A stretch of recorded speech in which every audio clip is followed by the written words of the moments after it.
thought it might be helpful as a refresher for those who were at practice and as a first time learning this for those who weren't at practice. The last couple of practices we've had where we've talked about our zone that we're trying to perfect and a couple of changes we're trying to make.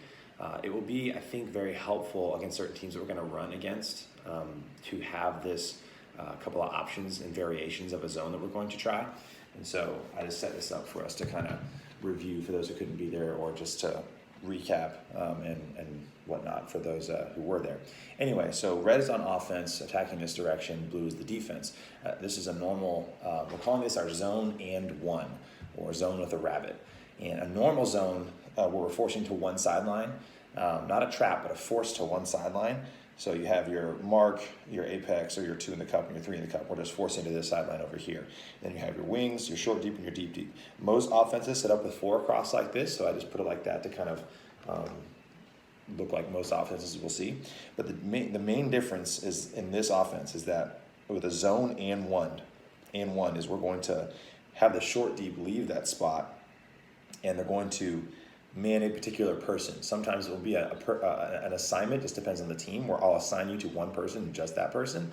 Other times it will be taking away the nearest dump. You're just between them and the disc. And usually what that will happen is it takes away the easiest option that most people are accustomed to having. Oh, I don't have anything, I'll just dump it. Well, all of a sudden we're taking the dump away and forcing them to use the rest of their team. So if the disc, theoretically what would happen is the disc will just move over to here. So let's move the cup and everything and set them up where the disc just dumped, it swung, so now our cup gets over to here, and this is more ideal. We're trying to get them over here. And then you have your, the dump moves over to here, and you have your one player over here. So what does that rabbit do, right? The disc just swung over. So that rabbit, again, just goes and gets in the way of the closest dump so they don't have that easy option. So we're trying to get them to a sideline. That rabbit is just taking away the closest available dump, whether it's break side in this case, or sometimes force side, doesn't matter. Just the closest available dump. What has to happen in the backfield, this is very important, is that it has to be more active from the wings and the deep deep, because we're leaving a very vulnerable large gap in the middle here. So if the disc gets all the way to this sideline, this wing has pretty much a normal job. They just got to be ready to pinch in and stuff. This wing over here leaves their normal spot and comes over to fill in like as a temporary short deep while the disc is on this side only. Because this throw over here, they're having to break the mark, they're having to get past the apex and get all the way across field. And even if they get the throw off, this person should, in theory, have time to react.